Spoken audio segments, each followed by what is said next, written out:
حکومت نے آل party meeting بلائی.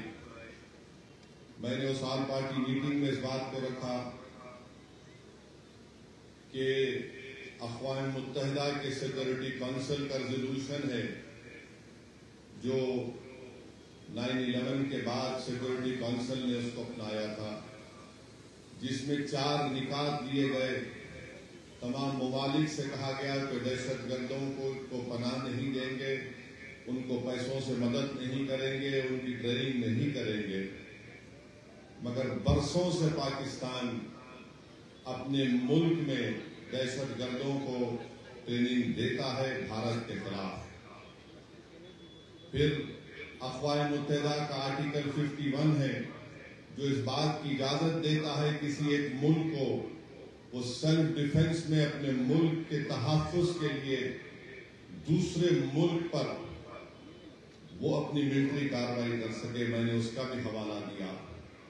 اور یہ آرٹیکل 51 صرف ملک کے خلاف نہیں بلکہ جس ملک اس اپنے ملک میں دہشت گردوں کو پناہ دیتا ہے، جس کو انگریزی میں نان اسٹیٹ ایکٹر کہتے ہیں، یہ LET پاکستان کی حکومت کی ISI کی ایک ناجائز اولاد ہے. اور پھر آپ یہ بھی جانتے ہیں کہ ہمارے بھارت کے سنویدھان میں آرٹیکل 355 ہے جو اس بات کو کہتا ہے کہ مرکزی حکومت کی ذمہ داری ہے کہ کسی ریاست میں اگر باہر سے حملہ ہوتا تو اس کو روکے. اور بین الاقوامی قانون ہم کو اس بات کی اجازت دیتا ہے کہ ہم پاکستان کی ایئر فورس، پاکستان کی نیوی کا بلاکیٹ کریں، اور کرنا بھی چاہیے. ہم کو اس بات کی اجازت دیتا ہے کہ ہم انٹرنیٹ کا اس کو جیم کریں، ہیکنگ کرائے ہمارے ایتھیکل ہیکرز کے ساتھ جو اس ملک میں بڑے پیمانے پر ہیں. میں مرکزی حکومت سے اس بات کا مطالبہ کرتا ہوں، بھارت کے وزیر اعظم سے، کہ وہ فائنینشیل ایکشن ٹاسک فورس ہے جس کو FATF کہتے ہیں، حکومت کی ذمہ داری یہ ہے کہ پاکستان کو گرے لسٹ میں ڈالے FATF کی، اور اسی طریقے سے ان کو معاشی طور پر پاکستان کو ہم کمزور کرنا بہت ضروری ہے.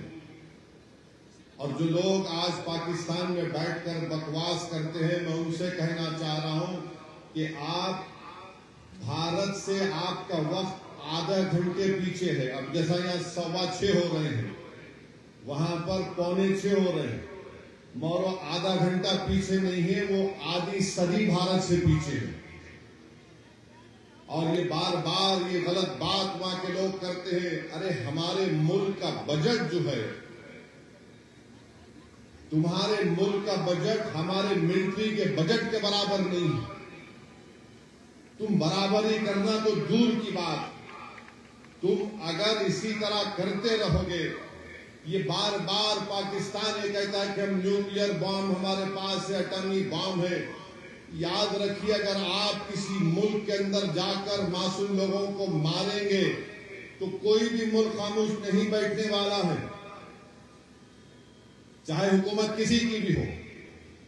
مگر اس طرح سے آ کر ہماری بھارت کی سرزمین پر حملہ کرنا اور مذہب پوچھ کر کسی کو گولی مارنا، تم کون سے دین کی بات کر رہے؟ تم تو خوارج سے بدتر ہو، تم تو ISIS کے جانشین ہو جو حرکت کیے ہیں.